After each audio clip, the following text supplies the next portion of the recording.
of us to be upstanding. And before that, let's give a round of applause to this staff of the Ministry of Environment, Climate Change and Forestry because of the work that they've been doing. And put our hands together as we invite His Excellency, the Prime Cabinet Secretary, to make his remarks. And I'm told there's a song that has been...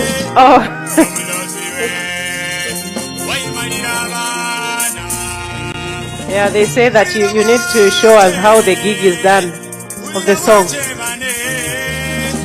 So the band should be guiding us on that.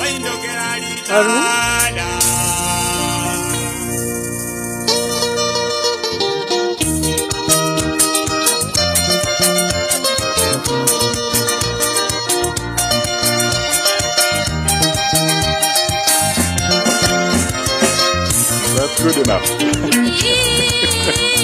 All right, thank you. Please be seated. I know you wanted to continue, but we'll save it for another occasion.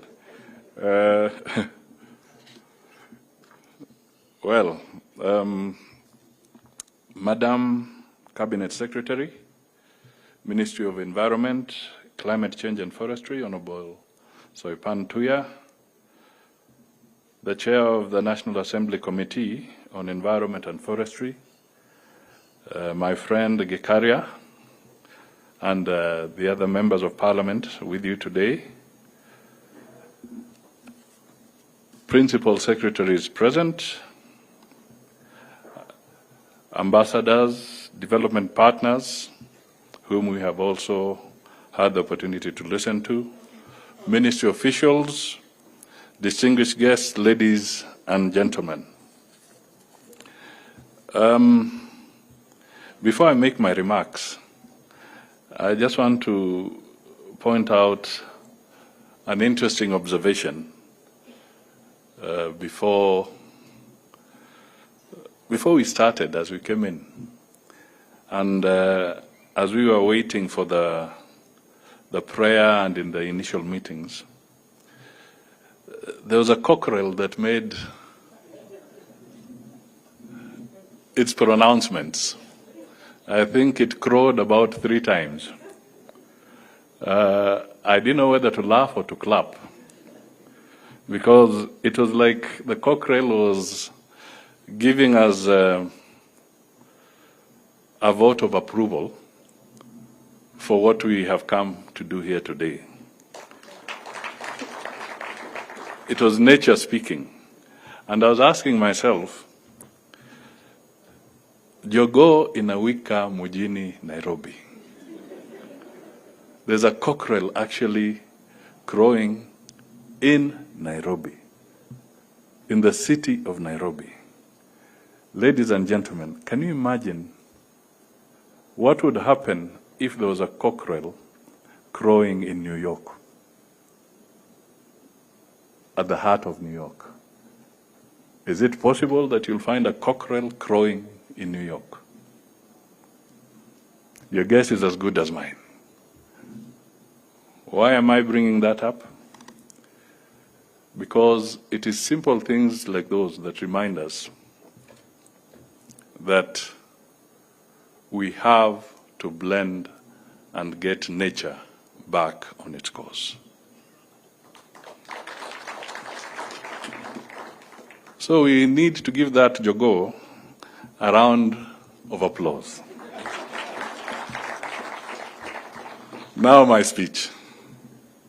I am pleased to preside over this ceremony at which the Ministry of Environment, Climate Change and Forestry is among the very few government entities that have launched strategic plans aligned to the bottom-up economic transformation agenda better. Your plan adds on to the good things that the ministry has produced in the short span the Kenya Kwanza administration has been in office. I am reminded of your leadership in the 15 billion National Tree Growing Campaign and the recently approved Cabinet Climate Change Amendment legislation that aims to regulate the carbon markets in support of our nationally determined contributions. In a few weeks' time, you will also be hosting the Africa Climate Summit on behalf of the Kenyan government. I am also aware of the crucial policy and legal proposals intended for the ongoing government legislative agenda roundtables by my office. Ladies and gentlemen, I am not about to stop insisting that strategic planning as a results-based management tool is the instrument with which the public service will use to account for its existence. It means gone are the days when our only delivery accounting tool was to report to work and leave at your own pleasure. Today, as long as you remain in the public service, make strategic plans, service delivery standards, citizen delivery, charters, annual work plans, performance contracts, and staff performance appraisals part of your second nature. There are no shortcuts to efficient and effective public service delivery that the government is committed to. This leads me to performance management, which falls under my office. May I be understood clearly on this matter? I do not intend to take prisoners on this one. The plans you develop, such as the strategic plans, are not just ornamental documents.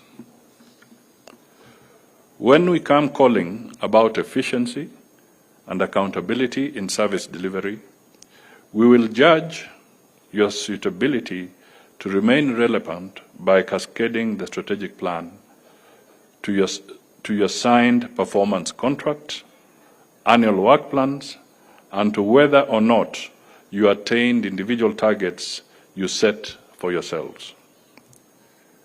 Lest I am misunderstood, such an exercise will carry no favor, ill will, or vendetta.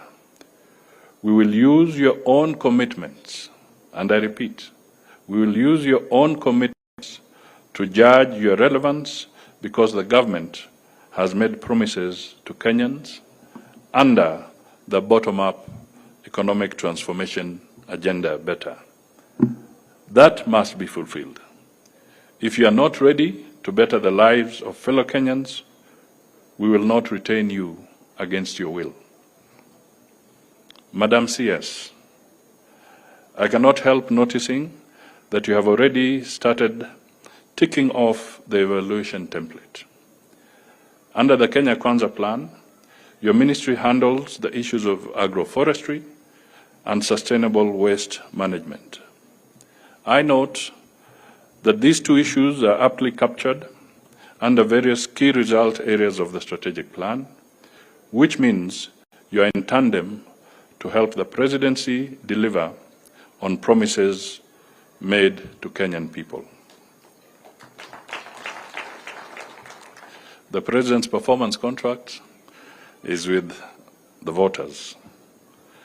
In a few days' time, we shall in turn be signing our performance contracts with the President. So it means that when the President is going back to his evaluators in 2027, we must do our job so that tusimwangushe amongst his evaluators in 2027. So when we sign ours, we also have a job to do. On job creation, your ministry has recruited the first 2,700 forest rangers and is about to recruit a green army of 4,000. Under your stewardship, the 15 billion National Tree Cover campaign will also directly contribute to job creation when youth and women groups grow and sell seedlings for the greening campaign and in the long term provide nutrition and timber products. I also look forward to your unpacking the circular economy under the strategic plan. I trust that it will help us create jobs during the reduction, reuse, and recycling of waste, apart from providing a clean and healthy environment as anticipated by the Constitution. Ladies and gentlemen, Kenya is a country buffeted by climate change. We have just been through our worst drought in 40 years. As a nation, highly dependent on agriculture and tourism, climate change is a priority we cannot turn our back on. Adaptation and mitigation measures required, including early warning mechanisms, are not cheap. But that does not mean we fold our hands and hope for the best. We must soil our hands today to prevent catastrophes tomorrow. This is why I am impressed by details on intervention measures in your strategic plan under the topic on climate change adaptation and mitigation key result area. May I also impress on you to hasten and intensify protection, reforestation, and rehabilitation of Kenya's water towers, while I appreciate the Kenya Water Towers policy and bill that are in the pipeline. Serious intermediate remedial action should be directed to protecting increasingly vulnerable government-gazetted forests in some counties. Sometimes we mistake tree cover, where we have achieved 12.1% of the 30% target with forest cover. We must attune ourselves to statistics that show Kenya's forests are fragmented across the country. Combined forests cover over 37 million hectares.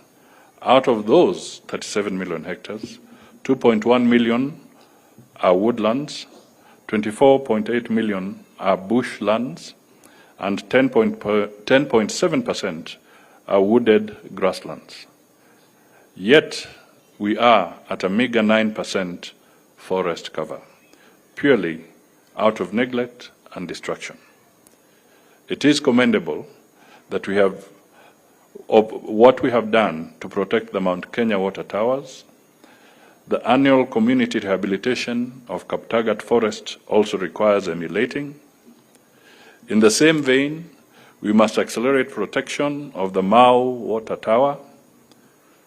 In Kakamega, the only existing tropical rainforest is under encroachment threats. The Save Savo Ecosystem Restoration Initiative in Taita Taveta County needs support. And the Marogori Hills forest, now stripped bare of tree cover, requires urgent reforestation. These areas require fencing and security by enough wardens to protect these forests against human activity. Indeed, I have been approached by these counties to patronize these mitigation activities through planned activities such as marathons to fund afforestation. I ask for your support. Indeed, I was telling the chairman of the water towers, where is he? Oh, here he is, Rashid, that he needs to step up his activity there. And I've touched on Marogoli Hills. Let him come and climb the hills. Apoteze weight kidogo as he does his job. Finally, please feel this pristine place where we are launching the strategic plan today. See the fruits of rehabilitation, conservation, and managing our environment. The fresh air you are breathing and the shade you are enjoying. It is because someone like you planted a tree. It tells us responsible stewardship of the environment starts with you and I. From here, let each of us do ourselves a favor, plant a tree at every available opportunity.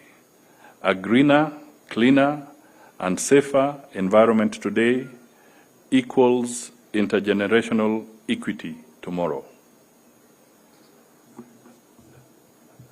It is my pleasure, therefore, to declare the Ministry of Environment, Climate Change, and Forestry Strategic Plan officially launched.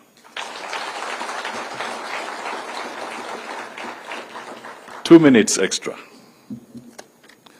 Madam Tuya, you know, I went to Nairobi Primary School, which is just a few meters away from here. And when it was time for cross-country, we used to come and run in this very beautiful arboretum forest. And when it was time for me to go home, I would walk through the forest to Kelele area. So when I come here, I feel very good because running up those steps down there and going back to school was an interesting moment. So what you chose as a venue is the view is that we must have a few more functions here, but properly regulated, so that we do not damage the environment. The other thing that I just want to pick up is that the points that were raised around the waste management, I think that can be a very important milestone and perhaps a significant win for Kenya and for Nairobi in particular. Today, Dandora is just growing bigger and bigger as a dump site. Maybe now it's well over 6 hectares of dump site.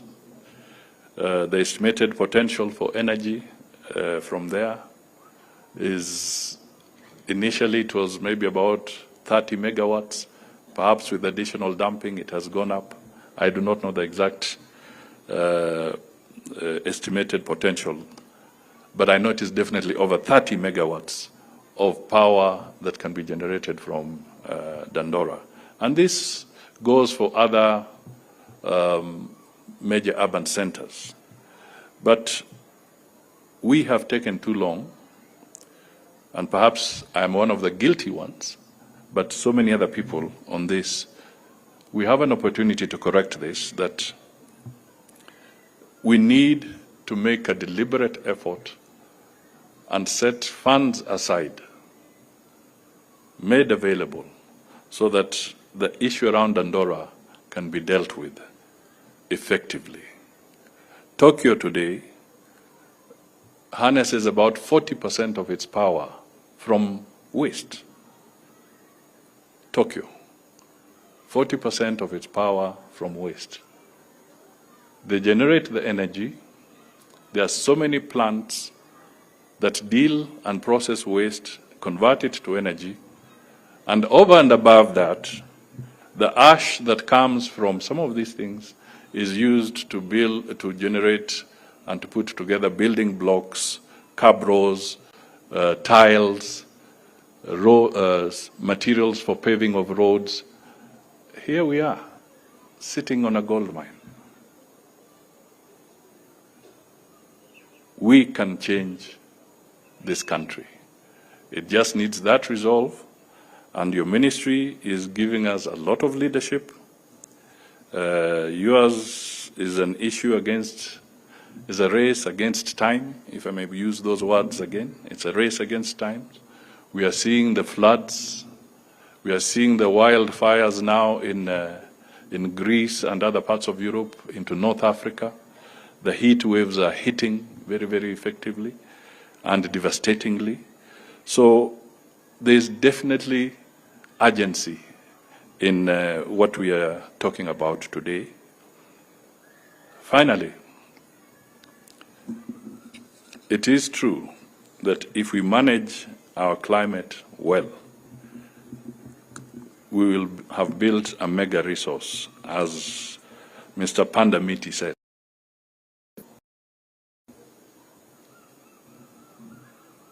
I don't know whether the statistics are right, but I am told that Nairobi is becoming one of the top retirement homes for officers of the United Nations globally.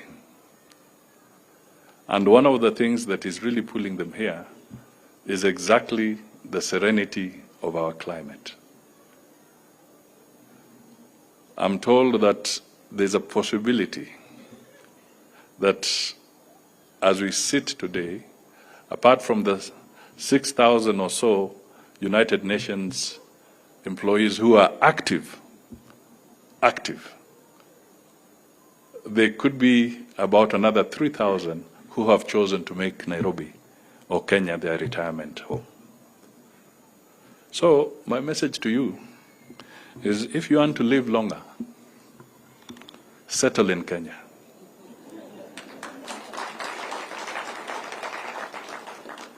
And what are we marketing? The serene climate. Ladies and gentlemen, God bless you. Thank you.